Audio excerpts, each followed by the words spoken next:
mbokk yi ñoo ngi ziar ñëpp saa su ne xam ngeen ne dañuy kontaan di ñëw ak yéen ci seen émission tam-tam fii ci RTS 2 waaye nag di ziar képp ku nga xamante ne bi yaa nga tëdd ca lalu hôpital di nu seetaan parce que ñoom itamit ñoo ngi seetaan RTS 2 émission tam-tam ñoo ngi leen di ñaanal wér ak jàmm ak salaam ba ku ne mën a dellu seen i kër ñi ngi xalaat aussi suñu doom yi nga xamante ne bi ñi ngi ci pédiatrie yi ak yaay yi nga xamante ne bi macha allah ci sedd bi ca biti la ñuy toog di xaar vraiment ay nouvelle seen doom yàlla na yàlla saafara lépp mbokk yi di nuyu tamit ñëpp ñi nga xamante ne bi ñoo ngi ci prison wu Sénégal yi ñoom itamit dañuy faral di seetaan RTS 2 ñoo ngi leen ci sant di gërëm yàlla na yàlla def li gën macha allah mbokk yi ñu ñëw ak yéen nag ci seen émission tam-tam RTS 2 di fàttali ne yéen a ngi ñuy jot ci canal 5 bu TNT tey nag dañuy dooree li nga xamante ne bi moom mooy ijab saa su ne dañ ciy ànd ak suñu xarit mage saa su ne nag vraiment mi ngi ñuy won naka la ñuy daal defee ijab bi ba mu gën a rafet ba mu gën a fashion en tout cas ñoo ngi ko ciy gërëm di ko ci sant incha allah dañu ànd ak moom ba ca kanamee ak benn démonstration bu am solo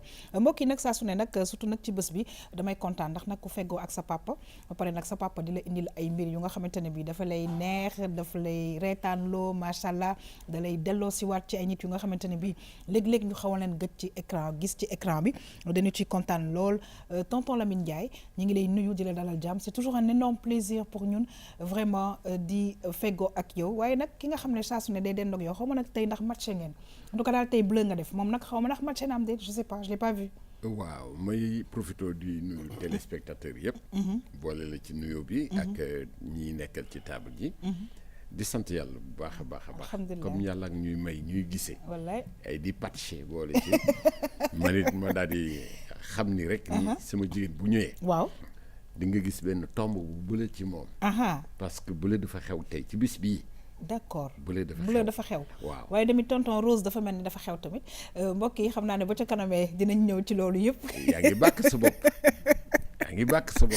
kon nag ci biir loolu dañuy ànd nag vraiment recevoir ku nga xamante ne bi mbokk yi kenn ci invité yi di madame Adélaïde Socé moom tamit nekk spécialiste éducation ak genre di sunu mbokku Gambia ñu ngi nuyu képp ku nga xamante ne bi Gambien nga nekk fii ci Sénégal wala nekk Gambie sax di seetaan RTS 2 parce que nag comme ni ñu ko xamee ay mbokk lañu ñun ñëpp bu ci kanamee dinañ ñëw ak moom ci lu am solo muy éducation et civisme waaye nag ci biir loolu dinañu recevoir après suñu xarit madame Awa Ndoye Diop mbokk yi saa su ne xam nga ne dañuy am ay invité ak tonton Lamine Ndiaye nag tonton Morba di nag artiste comédien bu mag bu nga xamante ne bi saa su ne bu la imité lee ay nit rek nga ne xëy na kooku moo fi toog donc ñu ngi lay dalal jàmm di kontaan saa su ne vraiment di feggoo ak yow vraiment kontaan nañ daal ci li nga xamante ne bi tonton Lamine indi na la tey fii ci RTS 2. waaw maa ngi lay fay di kontaan lool ci invité bi ngeen ma invité Lamine Ndiaye bi ma wooye damaa bëgg lool ma ni man de sax RTS 2 de mosuma faa dugg. dëgg la. ça c'est une première. ci laa ko gis aussi plateau boo xam ne bi weer la. waaw parce que mosuma ko gis ma nit. waaw weer boo xam ne dafa am ay lamp yu buli ci suuf daal. laa bi muy yëg sax dama ne woon mbaa ci lu ma pëtax waay. déedéet. xuma ko woon.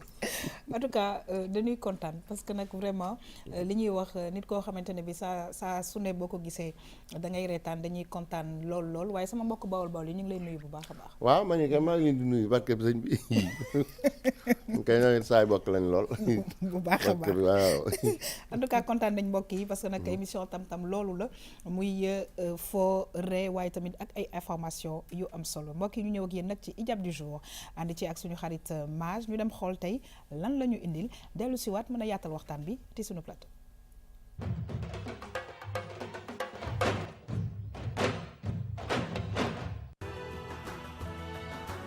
أنت نور الله فجرا جئت بعد العسر يسرا ربنا أعلاك قدرا يا إمام الأنبياء أنت في الوجدان حي أنت للعينين ضي أنت عند الحوض ري أنت هاد وصفي يا حبيبي يا محمد يا نبي سلام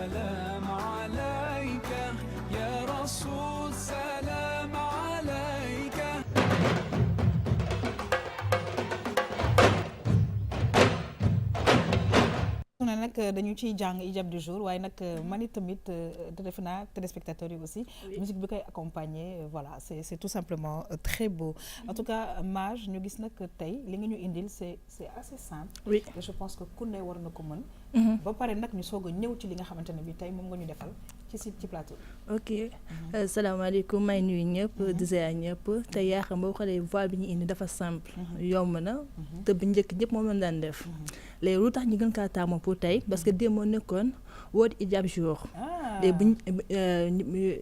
bu njëkk ba nii lañ daan def voile yi mel nii yi daan simple léegi ñun ñoo ñëw di ko defal mu xaw a fashion loo tax ñu ne pourquoi mun ñoo dem aux sources bu ci yu passé yi ñu jël ci benn pour mën kaa génne. très très bien ñu gis nag World Hijab Day donc démb la woon ñu ciy nuyu nag ñi nga xamante ne bi dañuy def hijab ñu ngi ciy nuyu Oumy Ndour RTS di nuyu madame Cissé Codou Mohamed RTS 2 Ourey Thiam ak ñëpp ñu nga xamante ne bi ñoo ngi ñuy seetaan ba pare nag di muuru léegi nag gi ñu lañu bu nga xamante ne bi dafa simple waaye nag yow ñu gis nag tey nekk vraiment macha allah da nga ñu indil tey daal defar nga ko bu mu mel na ab fleur nga teg côté bi waaw bi tam tey noonu la simple parce que dañoo boo xoolee dañoo xool couleur bii nii couleur yére bi ñu jël voile bu mel nii voile bi kii la nekku soie nekku coton d'accord te noonu la oyofee dafa neex tey boo ko defee du wadd du la sonal quoi boo neexee mën nga ko kolo mu wàcc mu classique wala neexee mën nga ko musóor ko nu ma ko defee ni jël beneen na xaw kaa onen voilà dama jiital déjà kàggun pour mën a musóor xam ne boo musóorloo rek da ngay di boobaa nekkatoo ci voile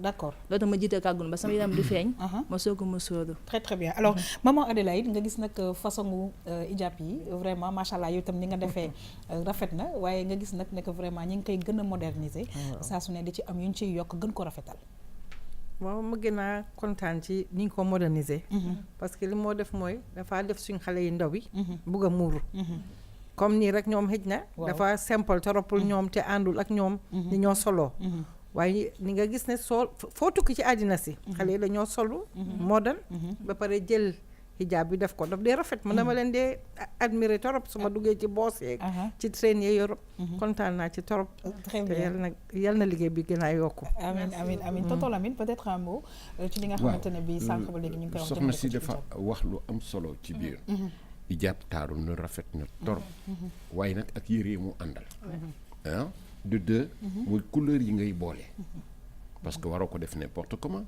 comme elle est magique chaque fois bu ko defee rek dina ko jàpp waaye nag li ma jaaxal mooy ijaabu ba noppi sol yu ne ñàpp ci yaram yu ñuul kook ñu naan ay baa nga teg ci loo xam ne jupe la kenn du xam col googu nu mu mel lan lay nirool col day ànd ak harmonie d'accord s'il le faut même mélodie yaa ngi nii di doon dégg musique bi mu ànd ak moom waaw mais noonu lay mel dëgg la tonton Mor gis nga li nga xamante ne bi àdduna bu jot RTS de indi ko parce que léegi gis nañ ne bëri na ñu nga xam ne dañuy muuru day nag ñuy leen di indil façon muuru yi nga xamante ne bi ku ci ne boo toogee sa kër seetaan Maj di nga am yu bees parce que muuraay bu nekk nag ci ñoom am na foo xam ne war na fa mën a dem waaw man ba ma jëkkee gis sax damaa defe woon étrangère la waaw ah bon Maj ndekete yoo c'est une grande sénégalaise wallaay sénégalaise waaye lii kay gën a yomb et puis simple na lii kay et puis foo ko solee mën nga faa boo ko solee fu la neex mën ngaa dem dëgg la amul benn problème dëgg la am kay nag c'est joli simple macha allah yiw na yiw na waaw en tout cas ñi ngi lay remercier Maj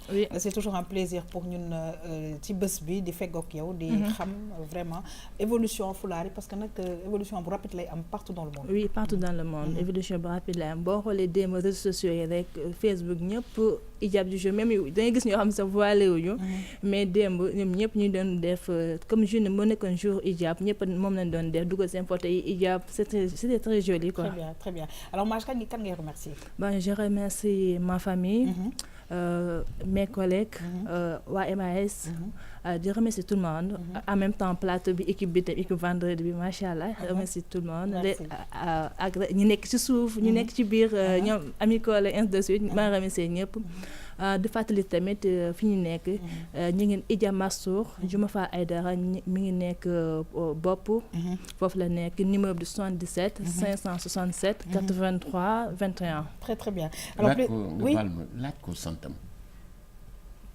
Guèye laa sant déedéet ndax la Guèye. waaw oui moom laa sant. déedéet. tonton gindi ñu gaaw. loolu jaaxal dafa am boo xam ni mi ngi ci suuf. ah bon li koy firi. waaw. noonu la sant. ne la ko wax. ah texe bi. texe mooy suma vrai tour son vrai nom c'est texe. c'est texe. oui texe am na lu muy tekki ah texe bu texe. Eh ben super, ça je savais pas.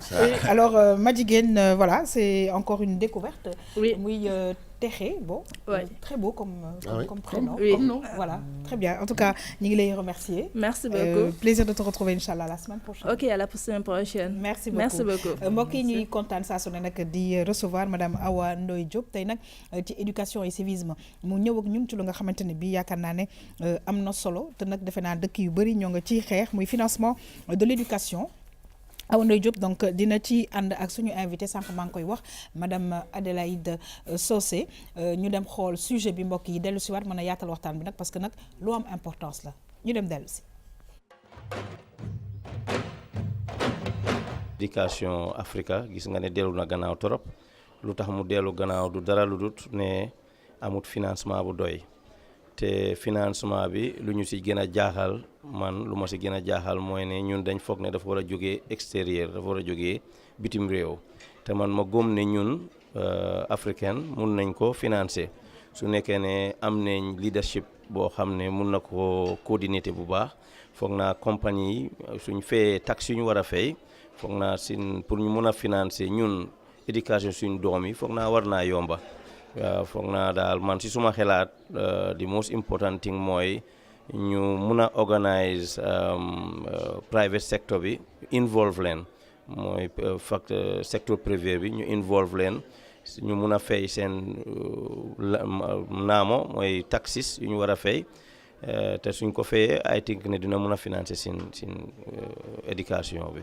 ñun ñi nga xam ne société civile rawatina COSYDEP ñu ngi ci béy sunu waar parce que bu fekkente ne Sénégal dañu toll ci 30% wala mu ëpp ko tuuti am nañu yaakaar dina gën a yokku parce que ñun li ñu gëm mooy impôts yi ak yooyu war nañ ci mën a jëlee as tuut def ko ci njàng bi ak njàngale bi moo di éducation. am nañu yaakaar ne comme yàlla xéewalee nañu gaz ak pétrole ak ressources naturelles minières ñu war ci mën a jëfandiku tamit pour que suñu éducation jëm ca kanam a kanam parce que donte bu fekkee dañu am yooyu te ñi nga xam ne ñoo ko war a doxal muy li tubaab naan capital humain tolluwul fa mu war a toll jafe-jafe yi dafay gën a tar rek moo tax dafay laaj yooyu yëpp ñu delloowaat ko ci éducation njàng meeg njàngale bi pour gën a dooleel suñu réew ba nga xam ne bu ñu commencé di jëfandikoo yooyu nga xam ne yàlla may nañu ko léegi tabaar fakàlla macha allah ñu mën ci génn bu baax. saa su ne ci madame Awa Ndoye Diop parce que nag dégg nañu intervention yi nga xamante ne bii suñu xarit yi jot nañu ko wax muy daal faaw ñu waxtaanee ko parce que wax dëgg yàlla li ñuy wax saa su ne di xaar mu jógee étranger. defe naa ne am na système yu ñu war a mën a def muy secteur privé bi ñu ngi koy wax taxes yi ñu ngi koy wax ak yeneen yu nga xamante ne mën nañ cee sukkandiku pour mën a financer éducation bi parce que qui finance l'éducation de son pays nga financer. li nga xamante ne bi mooy daal nga jàpp ci émergence bi nga jàpp ci dëkk développement dëkk ñu ngi lay nuyu en tout cas c'est toujours un plaisir di la recevoir fii ci plateau bi mais daal tey dafa mel na yow ak tonton Lamine matché wu Yaxam bàyyi ñu tonton wax ko gisul bleu bi xanaa. xam nga xamul nañ wax laaw la cat. voilà pour bañ mu cetuñu xanaa. Le français a dit méfiez-vous de l'œil et de la langue. Non man yaay sama partenaire quoi. Yaxam bàyyi ñu. non bàyyi li mu ko réserver xam ko tey. bàyyi ko rek. waaw dañuy kontaan parce que defe naa ne fan yii yëpp Sénégal mi ngi wax mbirum financement de l'éducation. mu nekk lu am importance. te nag surtout nag éducation des jeunes filles. Très important. maa ngi nuyu ñëpp ñi ma fi fekk di nuyu sama invité bi madame Socé di nuyu sunu tonton bi ñu fi fekk tonton Morba bi ñuy reetaloo tout le temps di nuyu tamit sama partenaire voilà waaw sama partenaire tonton Lamine dégg nga di la nuyu yow tamit en dernier lieu d'accord waaw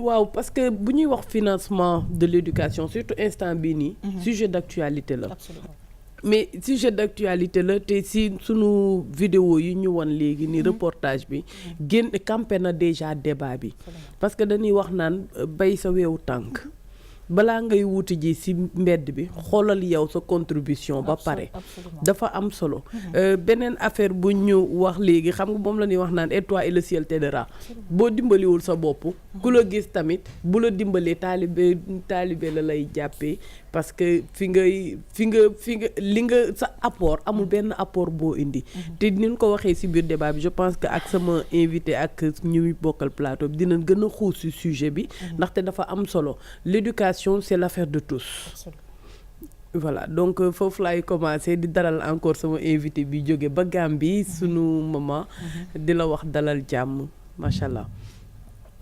jërëjëf kontaan naa torop ci li ma ñëw ci plateau bi ndax ñu gën a mun a leeral affaire yi mbiri financement de éducation di nuyu suma mbokki Sénégal bi yëpp ñun Sénégambien lañ suñ génn wàll yëpp fii lañ nekk macha allah looloo tax macha allah waaw kon nag gis nga vraiment li nga xamante ne bi intervenant yi sànq maman wax nañ ko muy daal léegi nañu jéem a xool ñun naka la ñuy def bu financement éducation yi war a mën a jógee ci suñu ay réew dëgg la di njëkkaa wax ni ma kontaanee bi ma gisee Mohamed waaw doomi Gambie bu tekki la ku bugg a réewam ku soppa réewam ku bugg a Afrique di def am na xaalis bu baree bare waaye itam jël xaalis boobu di dimbali éducation ak santé du ci Gambie rek ak ci Sierra Leone itam mu ne Sierra Leone la jàngee woon moom daal fu mu jàngee rek mu ne foog mu defaat fa di gërëm itam Rama mu jógee ko si lépp waaye fi ñu toog ni di wax mu ngi am meeting bu mag a mag bu nekk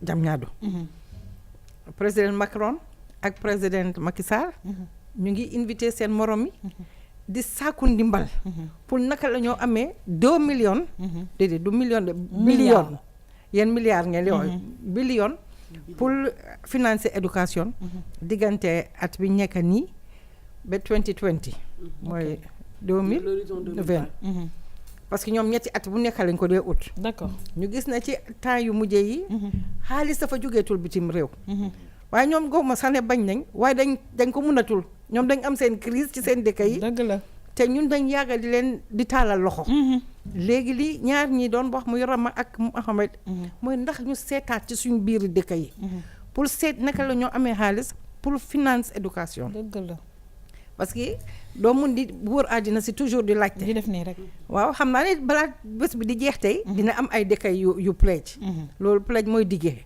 waaye dig bi gisoon nañ ne ñetti at ca gannaaw bañ diggee ñu bari lañ dikk rek waaye joxewuñ wala lañ waxoon ne nañ ko def dañ ko wàññi soo ñun tam léegi comme ni ma li nga waxoon léegi nii dimbal na ca fekkal xo borom wallaay du caa génne Afrique dañ dool Afrique am na alal judul jeex fii la yëpp nekk sax suñ natural resource yëpp fii la nekkee diamond yeeg bauxite yeeg pétrole gaz or diamant waaye nag léegi naka lañ koo manage bi moo xam nga naka lañ koo saytuyee ba yàqu-yàqu le du am ba mun a dimbali du caa génne génération bi rek de waaye ñii ñëw ca kanam ñun fi mu nekk ci loolu la ñoo dox man suma liggéey mooy éducation ak éducation de filles ak yooyu yëpp waaw waaye li ma fi indi mooy ANSEFA mooy di Africa Campaign Network on Education for All fii la basé 2000 lañ ko sos mu nekk fii mooy suñ siège ñuy dox di dox ba léegi ñu ngi Afrique yëpp bokk nañ ci defin campagne bi très bien ci loolu la ñoo dox ne foog àddina si def jànga bi pour ñëpp universel waaw pour ñëpp xale yu góor yi xale yu jigéen yi ñi am ñi ñàkka ñi ndóol ñi dëkk ci dex gi ñi dëkk ci teeru bi ñi nga xam ne seen yaram dafa des ñun children with disabilities lañ ko dee waxee mooy ñi nga bu yéen a waxee ci olof daf dee mel ni ki da nga leen di suufeel te suufeelu loolu leen mooy ñu handicap yi ñëpp naka lañ cee bokkee youth mooy xale yu naka parce que ni ngeen gis ne dañ dee seet ñu ndaw ñi rek waaye entre 16 ans ak yooyu ñooñu kenn faaleetu leen soo ñooñu ñëpp ne jànga du wees ñëpp dañ war a bokk ci jànga très bien laata ñuy xuus nag madame Awa Ndoye Diop nga gis nag nekk madame Adélaïde Socé mbokk yi di mbokk Gambian ñëw fi Sénégal pour vraiment jël lépp lu nga xamante ne ñi ngi koy góorgóorlu ci financement de l'éducation nga gis nag nekk vraiment la mu wax daal defe naa ne mënees na koo jàpp parce que nag fii àddina bi toll fu mu ne nii yaakaar naa ne Afrique dañu war a boole chaque fois nag ñun ne ñu jéem a mënal suñu bopp xam nga li mu wax dafa am solo ba nga xamante ni parce que ñun ñëpp mooy suñu combat ñëpp nangu nañ ni que moom dinañu ko confirmer que à l'horizon 2050 Afrique moom moo nar a détenir le pouvoir mondial. Il faut que mu leer ci boppu nit ñi. Beneen affaire bu ñuy parcourir les 54 pays qui constituent le continent africain pays bu nekk li nga am ci richesse rek waratuñu toll ci phase bii ñu toll.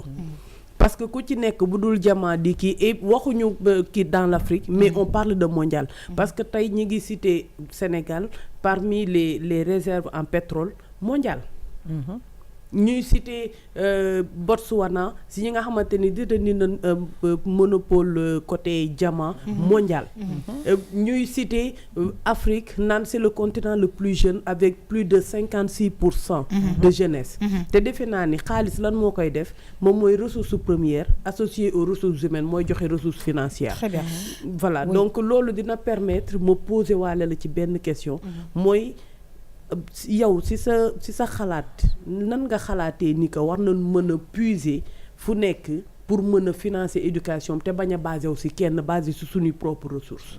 maanaam jëlee fu ne. waaw jëlee fu ne pour rot daal. boobu nag dafa des nag ci suñu leader yi.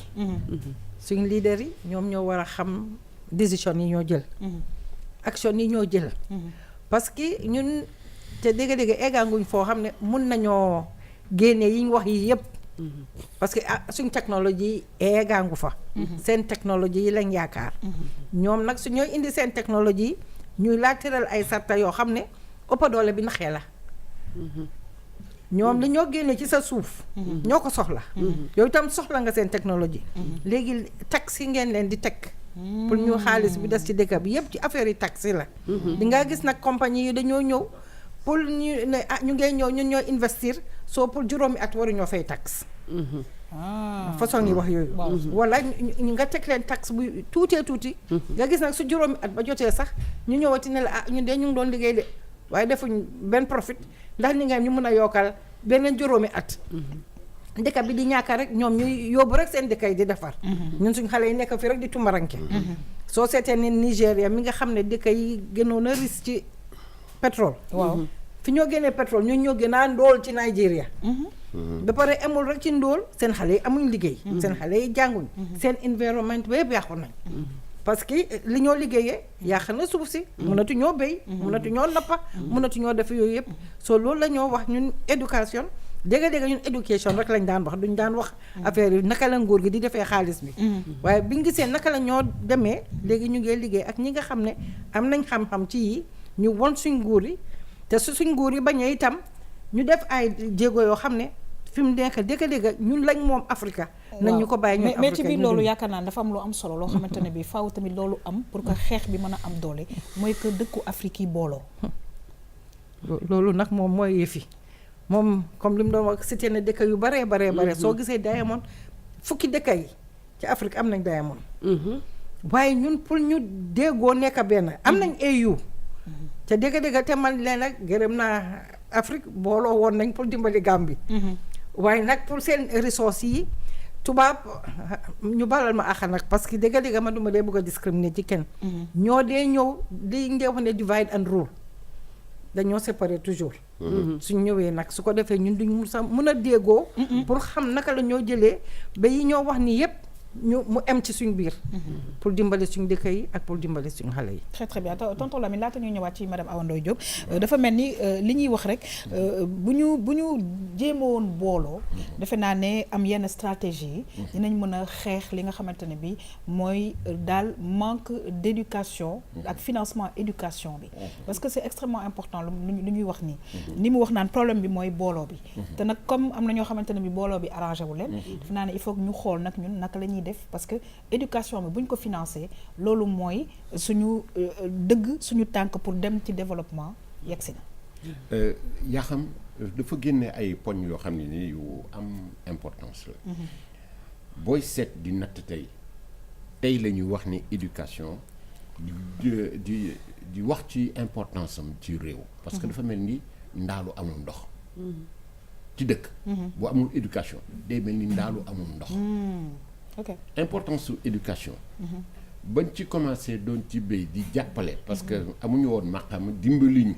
parce que ñoo ngi woon ak suñu sagoog suñu dignité ak yu kenn xamula yooyu. mais luñ ñu musaan dimbali. ñu foye ko dugal ko ci leneen. di ko xaarloo. ba tey lii dal ñu tey. buñ ko waxee kenn nañ xoolaat suñu bopp li war a jubóo gi. ñu war ko def. parce que dañ ni kat ñu bokkub teen ñoo war a laxasoo yi got.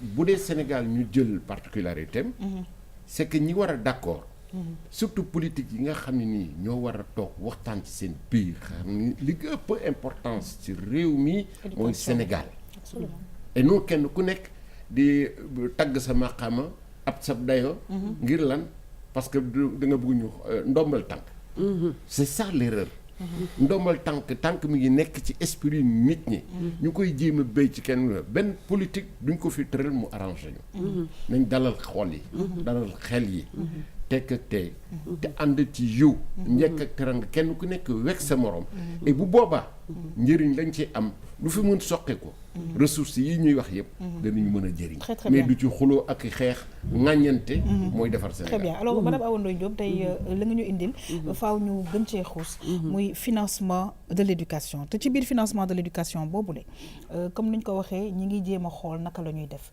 waaye bu comme ni ñu bëgg xaalis bu takk boobu te ñuy baamtuwaat nekk xaalis bi nekkul que pour Sénégal parce que suñu déggee ay milliards dañ naan dañuy yaakaar ne Sénégal la pour àddina bi yëpp la te nag ci biir loolu yaakaar naa ne bu ñu jotee ci li ñu war a jot am na nag dëkk yi bu ci ne ku ci ne voilà nga xool fa nga ko war a dugal mu yegg fa mu war a yegg.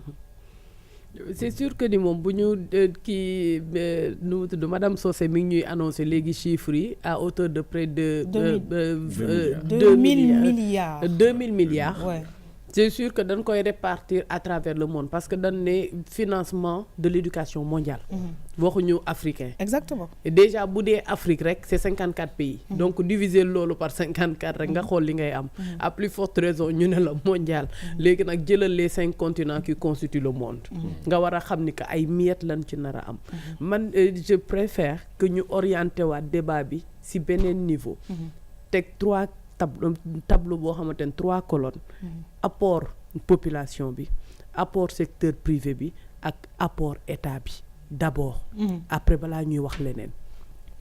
donc je pense que ni loolu tamit bu fekkee ni que di nga ci mën a indi sa contribution parce que apport yi bëri na ku ci nekk ak ni nga mën a contribuer. secteur privé bi à travers taxes yi ñuy fay. impôts yi. ok secteur après ñu ñëw ci état bi avec ses différents ministères. ban poche la ñuy dindi pour dugal ko ci éducation bi avec ses direction yi tamit étatique yan poche la ñuy dindi yoo xamante ne vraiment mën nañ ko fa dindi et c'est possible ñu dindi ko fa parce que am na ci yenn dépenses yoo xamante ni vraiment mën na tëb population bi à travers seen facture ndox yee courant yee consort naka la ñu mën a dindee benn pourcentage investir ko ci kii bi. waaw dégg la boobu dégg bu set wacc la waaye ci nguur gi ñun dañ d'accord woon ci àddina si yëpp ne nguur gu nekk ci li tubaab doon ne GDP seen koom-koom bi dañ ci war a jël téeméer bu nekk ñu jël ci juróom-benni %. ñu def ko ci éducation nationale. waaye ba pare suñ defee seen budget bi yëpp 20% dañ ko war a def ci éducation nationale. loolu xeex nañ ko ba waaye léegi dégg na ne Sénégal. ñoom egg nañ 42%. 42%. ñoom egg nañ foofu. waaye loolu ci kayit la de. parce que dëgg-dëgg soo leen seetee ne benn tey. école yi manqué nañ lu bari. bu baax su fekkee ni ki ñoom dépensé nañ li àddina si yëpp nangu ne 20% ñoom ñu egg 42%. te benn tey xale yu jigéen ñi ñenn ñaa ngi ci biti. dugguñ ci école yi. xale yi daara yi. ñu bare ci biti. xale yi ñi am handicapé. ñoom ñoo gën a tumburankeeti. kon de nag 2% boobu. naka lañ ko partagé. loolu foog ñu seetaat ko. salaire teacher yi man su ma dee seetaan seen télévision toujours teacher yaa ngi kaas ne. seen salaire baaxul doyul. seen condition de service est-ce que fii rek la est-ce que yéen itam seen teacher yi ñun ñoo gën a tumburanke. waaye ñun suñu yos yi xëy na léegi li nguur gi change. dinañ ñemeñe yëngatu. waaye ci bale ku ci yëngatu woon moom doo ko nitali sax mbañ. xëy na léegi ca dégga ñun dañ ci def ay jéego yu bare. waaye ba gën a daw suma yaram. ba benn ticca yi waxee ne. ñoom li gën a miti mooy suñ soxlee xaalis seen doom feebar ñu war ko yóbbu l'hôpital. duñ am xaalis boobu pour faji seen doom. foofu fan la. Gambie pour seen salaire yi. d'accord su fekkee ni ki li nga am rek saako maalo ak diwlin nga ci mën a jënda. yaa ngi war a dundal sa doom bi. di ko jox chaque jour mu dem école. nguur gi dañ taxaw ne xale yi duñ fayati école. moom lañ ne free education. àddina si yëpp ne free education xale yi waruñoo fay. waaye free education mooy fayuloo. école bi waaye xale bi mu ngi war a ndékki. mu ngi war a solo pour dem école. goûter mu ngi war a jënd fourniture. ba pare mu ngi war a dugg oto pour dem pour ñu sore yooyu yëpp. ay frais lañ.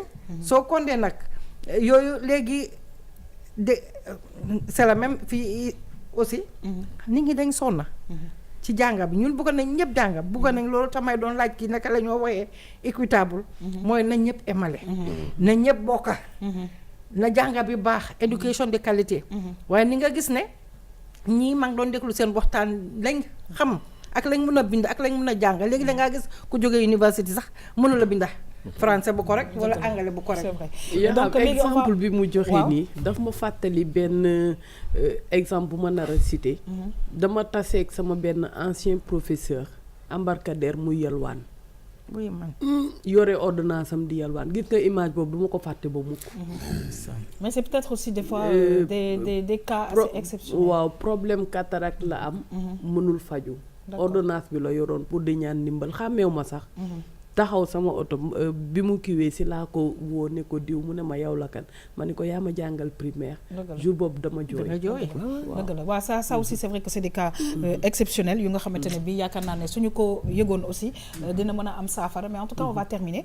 madame Awa Ndoye Diop parce que nag tey la ñu fi indi mooy financement de l'éducation bi nga xamante ne bii ay dëkk yu bëri daje nañ pour xool les solutions yi nga xamante ne bii war nañ ko mën a def pour que nag financement bi gën a takku ba nag mu jugee ci ñi nga xamante ne bi mooy waa dëkk yi ci seen bopp ñu bàyyi la xëy na nga lancer benn dernier message di la encore une fois remercier parce que nag wax dëgg yàlla ñëw ba fii di jéem a saytu xool naka la ñuy def ba financement éducation Afrique bi jaar yoon ba pare nag ñu mun cee jëriñu ak xale yëpp dafa am solo ñu bàyyi la nga lancer benn dernier message. waaw suñ dernier message bi jaar mooy suñu leader yi. nañ bàyyi xel bu baax ne. nit doo continuer di laajte. fii lañ daje woon en 2000. réewi tubaab yëpp diggee woon ne dëkk boo xam ne am nga plan bu baax pour éducation doo ñàkk financement bi ñuy dem ba ca biir ñu gis ne loolu diggee rek la woon lañ waxoon defuñ ko parce que dañ ne ñu door di indi nag ay conditions su ko defee ñu ne la yow sa gouvernance baaxul sa lii baaxul sa lii baaxul te éducation lañ waxoon yow doo seet éducation bi rek ñu ko pousse di ko pousse ba dëkk yu bare amatuñ waaye meeting bi am nii mu ngi tudd GPE mooy Global Partnership for Education ñoom ñoo ñëwoon nag ne la ñoo seet naka la ñoo financer àddina si pour seen éducation ak li mu waxoon du Afrique rek la ak Asia ak yooyu yëpp waaye ñoom lañ diggee foofu itam toujours dañoo ñëw ci dëkk seet lan lañ laa mun a jox ownership bi naka la dëkk yi moomatuñ seen plan yi ñoom ci seen boppa te pour dara dox yaa ko war a moom. moomal sa bopp. waaw en tout cas li nga wax am na solo li wolof di wax naan ku la abal ay bët fu ko neex ngay xool kon nag nañu jéem a am ñun bu ko defee ñu jéem a xool fa ñu neex nañu jéem a daal trouver les solutions en tout cas ñu ngi lay gërëm di la sant bu baax a baax mbokk yi di fàttali ne ñu ngi àndoon ak madame Adélaïde Socé di spécialiste en éducation ak genre ñëwoon fii nag pour meeting bi nga xamante ne bi ñëpp xam nañ ne mooy actualité actuellement fii ci Sénégal ak yeneen dëkk yi ñu ngi lay gërëm di la sant bu baax a baax nga nuyu ñu waa Gambia. di leen gërëm di leen sant. merci ñëpp dinañ ko dégg. merci beaucoup mbokk yi ñu xuus nag ci émission Tam Tam di remercier madame Awa Ndoye Diop. daal di ñëw ak yéen nag ci li nga xamante ne bi moom mooy l'invité du jour ànd ci ak tonton Lamine Ndiaye ñu xool lan la ñu indil dellu si waat mën a yaatal waxtaan bi ci plateau bi. et puis yow petit ba xoolal doo ñàkk fayda ñàkk loolu waaye da nga ñàkk fayda da nga ñàkk fayda kay ñu ngi mel ni ñu ñëw fii ñu trouble sa client yi waxoo daal ah ñu mel ni buñ fi ñëwee te ñun dootuñu fi ñëw wax nañ la ko ba sa dootuñu xaalis sa ñëwee laa la wax ñun faale comment ñàkk fayda boobu waaye dimbali ñu la prochaine fois tu vas voir loolay ARD si ndax ak bët bëtër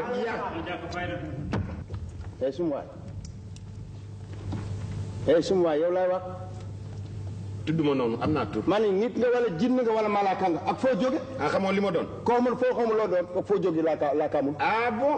waaw xamoo fu ma jóge. koo mën foo jóge. laaxira. waaw. man yow nga ñëw fii suma place dàq suma client ma wax nga ne ma dimbali ma dàq ma ne ñëw dàq seen bopp. ma ne gis naa nga kas ko ku jóg nga ne ko xaw ma diit ak doomu yaa ndaa ne papillon mi andaa seen affaire la. dégg nga fii nag bu fi dikkati wax naa la ko nag. ma la lépp bu fi dikkati. laa ilaaha illa. na mujj tey bu fi dikkati wax naa la dëkk ba sagar di ci xeeñ. ma ne fii ma ne bu fi dikkati laa la wax naa la ko nag. na mujj tey bu dàq suma client. ma ne dinaa ko def lan la. ma ne bu dàq suma client dama lan la. dimbali ñu ngay nur ak melon.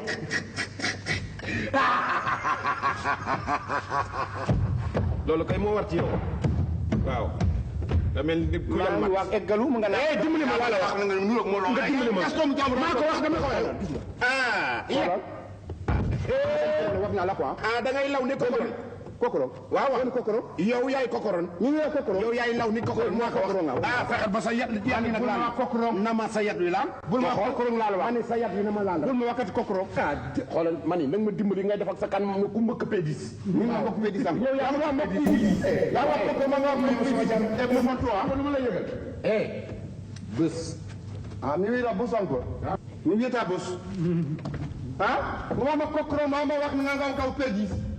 yaa ngi laal kokoro ba nga luuk ko ma jigéen nga ko ma góor nga luuk nii bi lu mu doon yan waa ko haaltu ko petit ba ino wiyama kokoro mi anda mi anda mi ñëwi peedi sam mi anda kokoro lan ngol kokoro mi anda kokoro o bare ñeme dina mer kay ni kokoro ma wax mo mu naan dox sa kanam da nga moko peedis bokkuloo dara bokkuloo benn pédis sa jëm moo génn rek jëm moo génn mooy nag ay bon ñu wax ni luuk mi anda mullo mi anda ko wax mu kas ko waaye bu ko topp dinaa ko topp bu ko topp da nga no kokoro bu ko topp liggéey sooy liggéey doo déglu yenn yi yenn kokoro noonu waaw gis nga kay topp mu wax ku 7 centimètres mi anda mi kokoro mi anda laayit wondu jood mooy la yaani ko wartama ko ada luuk mi komo góor nga komo jigéen nga ko waaji bu jóg nga ne ko nga ni moloo mi anda mi ko kokkorong mi anda ko mi no bokk pédis wala ko yimɓe haaltu encore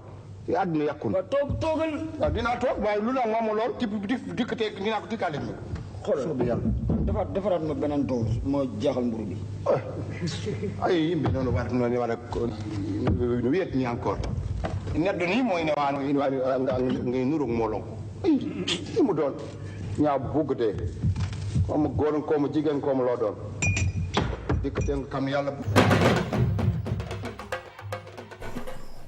waaw dañuy kontaan torop parce que vraiment wax dëgg yàlla théâtre bi bu njëkk ba danga daan ree ba pare moo am ay njàngat yu bëri yi ci nekkoon en tout cas et puis d'excellents comédiens ñi ngi lay remercier tonton Lamine parce que vraiment li nga ñu indil tey delloo si nañu ay années en arrière ba noppi nag vraiment njàngat yu bëri da cee am kontaan nañ tamit ci invité bi ma di leen gërëm waaye surtout nañ gërëm Mor parce que yemul fii du bàyyi ma làq la li jàll ñëpp xam nañ parce que yàgg nañ koo seetaan waaye dama bëgg moom mu dëkk ci li nga xam ni moom la gën a mënati parce que kii paaka ñaara boor la dëgg la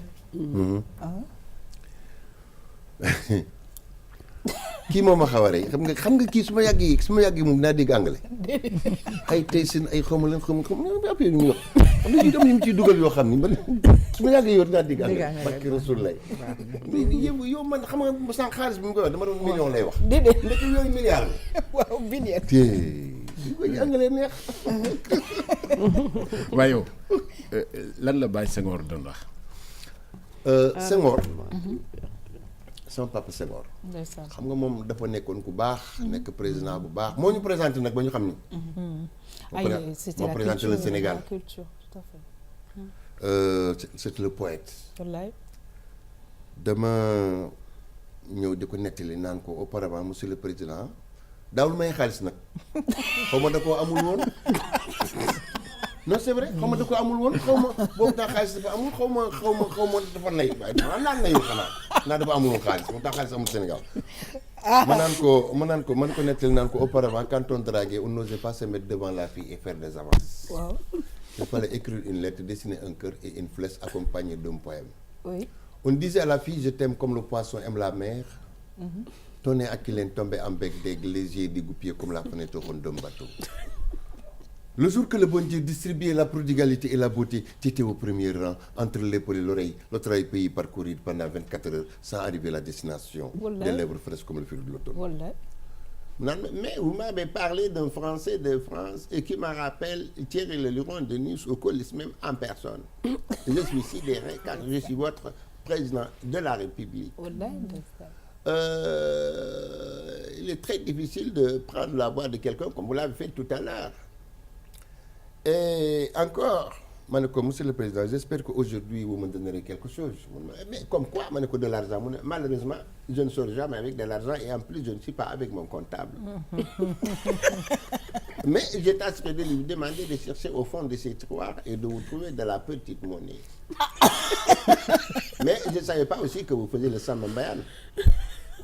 Mansour Mbayane Alaaji Mansour Mbayane ndeysaan dégg nga le président wax bàyyi leen Samba Mbayane kooku noonu géwél ñoo ko moom dëgg noonu loonu Samba Mbayane rek lu ko nar a def ngi itam ngeen Samba Mbayane en notre place moo tax amatul dara loolu nag moom day na waar dafa am benn bés il a invité à ce que les présidents de la sous-région à ce que leur population prenne du sel iodé. ba mu demee mu invité leen nag benn mini sommet de chef d'État. ba mu génnee benn journaliste di ko laaj naan ko monsieur le président la conférence extraordinaire de chefs d'État vient de s'achever. Vos interventions brillantes à plus d'un titre nous permettent d'affirmer que vous avez littéralement plané sur le loup. Quel est votre secret, monsieur le président? Eh bien, mon secret, je vais vous le souffler. Je crois que mes pères ignorent certains secrets que nous seraient Homo sapiens de la première origine avons compris les vertus d'un certain sel iodé. Sel iodé, monsieur le président, absolument. Il vous donne de l'intelligence et de la promptitude. Mais monsieur le président est votre premier ministre. D'ailleurs, monsieur le président Abdou Diouf moo nekkoon premier ministre. Et votre premier ministre, eh bien mon premier ministre, lui aussi, il prend du sel iodé. Et Alaaji Mansour Mbaye naan ndeysaan moo fi nekkoon en 1934 ànd ak magam Jël Lamine ci gouvernement Edgar Faure ak Léon Blum ànd ak ñoom Omar Babacar Sarr ñoom Xaar Mbeng ak ñoom Bibi Ndiaye ak Alaaji Abbas Gueye Abdou Diouf nag juddu en 1935 di jàng teg ay diplôme leen maa ngi ñëw balaa yàgg dinaa leen fi fekk kooku mooy l'homme de Taïf et de Maïdougouri moo demoon mag sul grand boobu rambool mbànd ñu bil ko kaa bëgg mu dugg fa ñëpp di ko xool mu dellu si ñu demee ko président Louya mu fekk ma aéroport di ma xool ci bët naan ma Mansour waxal ma ne ko moom président maa ngi wax xanaa da nga maa déggul wala laa ko waxal ci benn àdduna la président Abdou Diouf rek mu tëb naan ma mais vous êtes un grand artiste. Oui. Il est très difficile de prendre la voix de quelqu'un comme vous l'avez fait tout à l'heure. Vous m'avez imité merveilleusement. Même Famara Sagna qui est assis à mes côtés. Non, il m'a pas loupé le terrible quand même. Sama benn mbokk bool naa yow da xanaa ko dégg topp naa ko xanaa bëriwoo kenn barkeb sëñ bi man daa leen xool ba yàgg mën a wëy yëpp saramaal barkeb sëñ bi. jërëjëf Mor en fait lii lañ koy def il est d'une générosité extraordinaire. Mor amul problème nekk nañu Sorano ñu nekk ay xarit même lu weesu Sorano ci boppam te lenn rek laa koy laaj. waaw loo xam ni c'est assez particulier. Oui. te di jaaxal ñëpp. nee nañ Mor foo ko gis mi ngi sàqar mi.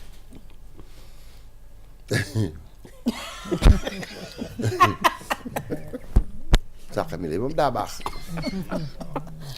mais lan ngay sàq mi. ak lu tax ngay sàq mi. non day tax say ngaam day gën a dëgg rek. déedéet. si ngoom laa yee de. waaw man nag am na beneen laaj. léegi koppati bi lu ko waral ak match bi ngay matché koppati bi ak yére yi. waaw xam nga lii boo ko solee mën ngaa dem fu nekk bu ñu la woon léegi présidence mën nga faa dem. dama président am Macky Sall woo xam. moo tax lii laa fay yóbbu. depuis combien d'années yaa ngi def style bi. yàgg na de. depuis daal man daal je crois que depuis bi ma demee 77 bi ñu demee deuxième festival mondial des arts nègres. ma gis gars yi sol ko mu rafet la ma ne man tamit naa ci sol. ça fait 41 ans. waaw ça fait yàgg na 41 ans ça fait yàgg na. yaa ngi kii bi Vespa la tourné wala léegi Solex. non léegi dama avancement scooter laa yore. d'accord sama waa ji moom moo ko jëndal Cheikh Amar. waaw moo ko jëndal ndeysaan. yow daal moo la gënal oto. waaw loolu moo la gënal oto la ma doon bëgg a jëndal. man ko jëndal ma scooter. na comme damay bouger tout le temps te jënd essence oto de te itam bu la nit wooyee yàkkamti la. il faut que nga kii dem. d'accord mais en dehors de nag li nga xamante ne bi mooy moom lañ la xamee ngay comédien bu mag bu nga xam ne bëggal nga Sénégalais yi am na tamit beneen liggéey bu nga xamante ne bi xëy na ñu bëri xamuñu ko waaye daal yaa ngi am ci looy yëngu. waaw massage bi rek. dafa am loo soqi léegi. waaw loo xam ne nii benn policier moom wax ne ma mënuma waxtaan ak seen mbokk moom nga xam ne tey yore mobilette bi. man xalaatuma ko woon may seet di seet ba ci ak sama ni tiens mais Mor de amoon na fi bébé. waaw du bébé. bébé waaw. loolu mooy bébé je comprends pas. mobilette la façon mobilette la. mobilette la. d'accord alors mu ne ma demal nga wax seen waa ji ne ko vraiment mu boole casque di ko sol quoi.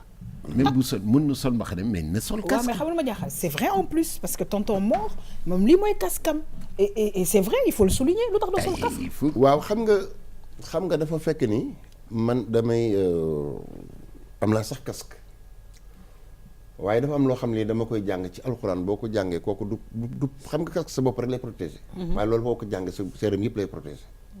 te yàlla moo ko wax ci sóoratu Nuur bismillaahi mujrihaa mu seexa ginnaaw bu loolu bu paasee da nga naan bismillaahi mujrihaa wa mursahaa inna rabbii laxafuurun rahiim xam nga boo ko waxee dugg oto ak avion lu mën doon bu accidenté woon bu ñëpp dee yow dara du la wokk maanaam sax boo ko waxee kenn dara du ko def xam nga lii lan lay déterminer ngëm-ngëm ci moom xam nga nit ki da nga koy soññ ci yenn affaire mu génneel ko boppam jarul waxtaane te si ci jëf ji ak waxam moom lañu dégg ni lii kat xamoon na ko parce que ñu bari dañuy yaakaar ni rek ni moor la deereeloo nit ñi yem foofu fekk na am na njàng boo xam ne mi ngi ci moom. tout à fait artiste la plupart du temps jiw ma leen bàkk ci lenn mais yàlla dugal na ci ñoom loo xam ne waaw dafa dañuy làqatu ci derrière quelque chose très bien alors léegi nag ci côté comédien beeg artistes yi ak yooyu lan projet yi lan la ak fan nga ci toll parce que xam nañ ne wër nga àddina def nga ay prestations un peu partout présentement yow fan nga ci toll ak yan mooy sa ay projet man de damay toog ba yàgg rek gars yi woo ma may daal di ñu joué dem comme ni ngeen ma defee nii tey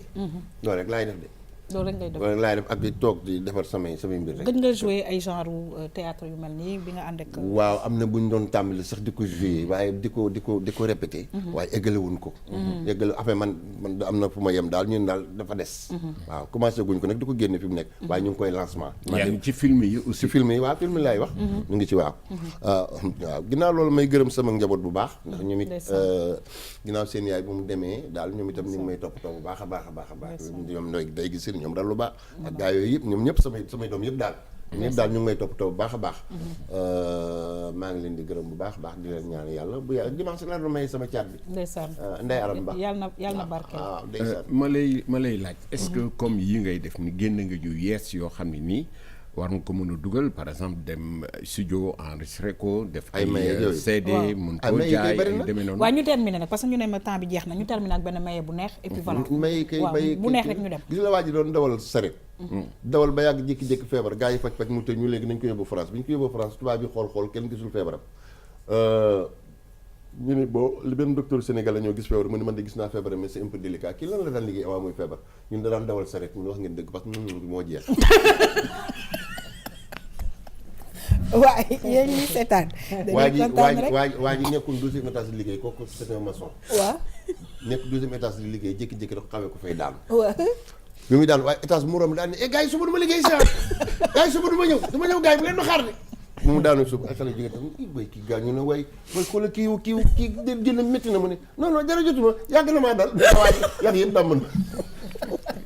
waaw mbokk yi ñoo ngi leen di gërëm di leen sant bu baax a baax léeg-léeg dafay baax thérapie la si nit di reetaan yal na nu yàlla may jàmm ak wér parce que defe naa ne boo amee jàmm ak wér ci ngay tal reetaan ñoo ngi lay gërëm di la sant bu baax a baax di la ñaanal wér di la ñaanal jàmm di la ñaanal gudd fan yal na yàlla barkeel vraiment RTS 2 kontaan na trop. waaw maa gën a kontaan. jërëjëf ñu àndoon nag mbokk yi ak monsieur Mor Ba di artiste comédien doon invité tonton Lamine Ndiaye ñoo ngi koy sant di ko gërëm bu baax a baax waaye tamit di gërëm di sant bu baax a baax Anti Adélaïde Socé di spécialiste en éducation et genre ñëwoon fi nag pour vraiment li ñëpp xam muy actualité muy ñu xool financement de l'éducation muy nit ci tamit ay leeral ak ay partie de solution yi nga xamante ne bi suñ ci sukkandikoo defe naa dana war a mën a baax ñoo ngi lay gërëm Anti di la sant bu baax a baax et puis di la ñaanal dellu ak jàmm fële ca Gambia. jërëjëf. maa ngi gërëm ñëpp di leen sant. ak surtout ñi ma bokkal plateau bi. plateau bi neex na jàng naa ci lu bare. waaye pour gàtt rek. li mu waxoon ne Senghor du doon maye. président waroon na maye. bu lax loolu. loolu moo indi corruption bi yëpp ci Afrique. yow nag yaa ngi indi problème. ma ni ko xolli na leneen. en tout cas sant nañ ko gërëm nañ ko lay gërëm di sant aussi tonton Lamine parce que saa su ne artistes yi ñuy indi vraiment reetal nga ñu certainement téléspectateurs yi ñoom itamit ñu ngi lay sant di la gërëm plaisir de te retrouver inchallah la semaine prochaine. jërëjëf yaa xam yal nañu yàlla may ñu continuer ci nii. amiin indi mbégte indi tamit loo xam ni toujours day bëggal téléspectateurs yi ndax mooy suñu rôle. tout à fait di ñaan yàlla rek ci réew mi yal nañ ànd ak dal parce que tubaab dafa ni la patience et la longueur de temps font plus que force ni courage. tout à fait fa ñuy lay gërëmee nag yàlla nañu ànd ak dal te dañu naan tey dañ koy wax ci ndox waaye ci doomu aadama la gën ñu ngi lay gërëm di la sant bu baax a baax madame Awa Ndoye Diop saa su ne la ñuy indil ci éducation ak civisme njëriñ nag lañ ciy jëlee ñu ngi lay jox rendez-vous inchallah la semaine prochaine. waaw maa ngi leen di remercier yéen ñëpp ñu ma bokkal plateau bi tey jàngaat nañu encore si toujours comme ni ñu koy waxee rek la vie est un perpétuel apprentissage ñi ngi remercier ñëpp di remercier aussi sunu équipe ñoom ñoo réalisé le reportage bi avec l'équipe de la RTS c'est le cabinet Active Consul ñu ngi leen di remercier lu bari di remercier ñëpp merci beaucoup di remercier aussi famille bi parce que ñooy base bi absolument waaw tout à fait ñu ngi lay gërëm di la sant waaye tamit di gërëm ñi nga xamante ne bi saa su ne ñooy ànd ak ñoom di liggéey muy toutes les équipes techniques yu RTS2 mbokk yi maa ngi remercier aussi Mariama Magasuba parce que saa su ne moom mooy jaar ci sañse bi di fàttali numéro téléphone am 77 634 44 11 ma nga nekk fële ca Padois Builders villa numéro H56 bonne suite oui booy génn di ko maye waaw ñu partagé rek àddina du partagé jeex na kon de daa baax rek bonne suite des programmes sur la RTS2 au revoir